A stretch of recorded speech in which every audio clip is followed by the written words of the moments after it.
ជំងឺហ្នឹងព្យាបាលជាអត់អ្នកគ្រូចាអូនស្រីក៏ចង់សម្ដៅទៅលើជំងឺដោះសាច់សេមន់ហើយក៏មានអូនប្រុសគាត់ទៅតែ comment ថ្មីទៀតគឺថាជំងឺហ្នឹងព្យាបាលជាដាច់អត់ហើយខ្ញុំក៏ឆ្លើយតប comment គាត់ខ្ញុំប្រាប់ថាព្យាបាលជាគាត់ក៏តបមកទៀតចាតែថ្មីហ្នឹងចាគាត់ថាតែអ្នកគ្រូពេទ្យនៅមណ្ឌលសុខភាពបានប្រាប់ខ្ញុំថាមិនអាចព្យាបាលជាទេព្រោះមេរោគហ្នឹងនៅក្នុងឈាមគាត់ថាដើម្បីកុំឲ្យកើតឡើងវិញយើងត្រូវតែអនាម័យខ្លួនឯងចាអញ្ចឹងតើតើនឹងការណែនាំរបស់អ្នកគ្រូពេទ្យនៅមណ្ឌលសុខភាពក៏អត់ខុសដែរក្នុងករណីជំងឺសេមន់ការពីដើមឡើយមានគ្រូពេទ្យណាហ៊ានធានាទៅលើការព្យាបាលជាដាច់ 100% ទេចាព្រោះអីវាមានភាពសាំញ៉ាំមែនតែនចាក៏ប៉ុន្តែករណីថ្មីនេះគឺយើងអាច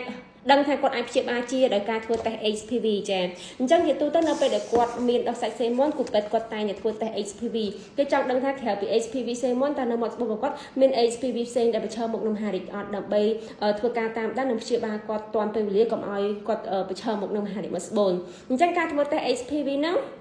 ជាក់ស្ដែងគ្រូពេទ្យគាត់អាចមើលឃើញថានៅមាត់ស្បូនហ្នឹងមានផ្ទុក HPV លេខ6ឬក៏11ជួនណាមានទាំងពីរហ្នឹងតែម្ដងជួនណាមានលើសពី2មុខហ្នឹងថែមមហារីកស្បូនពីលើហ្នឹងទៀតចាប៉ាន់ខ្ញុំលើកឡើងតែ HPV លេខ6លេខ11ដែលវាប្រឈមមុខនឹងប្រឈមមុខនឹងការកើតសេមន់នេះទេចាអញ្ចឹងនៅពេលយើងតាមដានចាឃើញថាគាត់មានដោះសាច់ហ្នឹងទៀតទេយើងព្យាបាលគាត់ហើយយើងចាក់វ៉ាក់សាំងគ្រប់ហើយយើងប្រឹក្សាគាត់ពីការថែទាំអនាម័យទាំងសុខភាពផ្លូវចិត្តផ្លូវកាយរបស់គាត់ល្អហើយយើងតាមដានមើលឃើញថាគាត់លែងមានផ្ទុក HPV ហ្នឹងលើក្រោយយើងធ្វើតេស្តឃើញថាអត់មាន HPV តោនៅមាត់ស្បូននឹងទេចាអញ្ចឹងគ្រូពេទ្យសន្មតថាជំងឺសេមន់របស់គាត់អាចព្យាបាលជាហើយតើតើនឹង virus HPV គឺតាំងពីដើមឡើយមិនថា virus HPV សេមន់ឬក៏ HPV មហារីកទេការសិក្សាគេបញ្ជាក់ហ្មងថាបើសិនក្នុងករណីចាយើងមានផ្ទុក virus HPV តែបើសិនជារាងកាយយើងរឹងមាំប្រព័ន្ធរាងកាយយើងខ្លាំងប្រកែកក៏យើងអាចសម្លាប់មេរោគនឹងបានដោយខ្លួនឯងដែរអញ្ចឹងជាទូទៅគ្រប់មេរោគ HPV ទាំងអស់មិនថាមេរោគ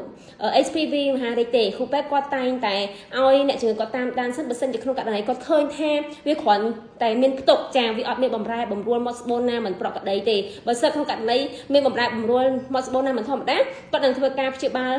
ឲ្យជាចាកុំឲ្យវិវត្តទៅជាមហារីកចាហ្នឹងហើយហើយចាក់ស្ដែងតាក់ទងជំងឺសេមន់សំណួរសួរថាព្យាបាលជាគ្រប់គ្នាអត់ចម្លើយខ្ញុំហ៊ាននិយាយថាអត់ទេចាពួកអីករណីដែលចង់ព្យាបាលជំងឺសេមន់អីជាដាច់គឺអាស្រ័យទៅលើកត្តាអ្នកជំងឺហើយនិងកត្តាគ្រូពេទ្យត្រូវការទៀមទាបញ្យល់ឲ្យទៀតឲ្យគាត់ច្បាស់ពីជំងឺនឹងខ្លួនឯងទី1តាក់ទងនឹងការព្យាបាលជាឧទាហរណ៍ថាអូនចាអូនប្រុសមីនីចាបើក្នុងករណីគ្រូពេទ្យគាត់ប្រាប់ថាព្យាបាលជាគាត់ចាក់វ៉ាក់សាំងឲ្យគាត់ដុតសេមន់នឹងឲ្យគាត់ឲ្យផលិតផលអនាម័យប្រដាប់ភេទជាប្រចាំឲ្យអូនហើយប៉ុន្តែអូនអត់ធ្វើតាមចាឬក៏អូនអាចចាក់វ៉ាក់សាំងឲ្យអូនញ៉ាំស្រារាល់ថ្ងៃគឺថាគ្រូពេទ្យគាត់ថាឲ្យអូនកុំឲ្យញ៉ាំស្រាកុំឲ្យរាងកាយយើងសើចចាដើម្បីហើយ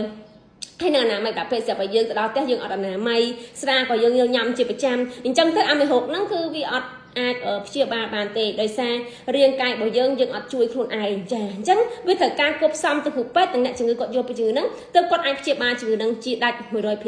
អញ្ចឹងសង្ឃឹមថាអូនយល់ពីជំងឺសេមន់ពី virus HPV ចាហើយតើតើនឹង virus HPV សេមន់យើងអាចពិនិត្យមើលតាមឈាមដឹងទេចាអញ្ចឹងសម្រាប់បងប្អូនទាំងអស់គ្នាដែលមិនទាន់បានស្វែងរកវ៉ាក់សាំងចាក់គួរតែស្វែងរកវ៉ាក់សាំងចាក់ការពារ HPV ទាំងអស់គ្នាពិសេសជំងឺសេមន់នេះផងដែរហើយមួយទៀតគឺតើតើនឹងអាចអ្នកដែលគាត់ហើយអ្នកដែលគាត់កាត់ហើយក៏យើងអាចចាក់វ៉ាក់សាំងនេះបានដែរចាអញ្ចឹងសង្ឃឹមថាបងប្អូនទាំងអស់គ្នាយល់ហើយសម្រាប់អ្នកកាត់ហើយពិសេសស្ត្រីកុំភ្លេចមកតាមដាន HPV តេស្តជាប្រចាំផងដើម្បីជៀសផុតពីជំងឺមហារីកមាត់ស្បូនចាអរគុណ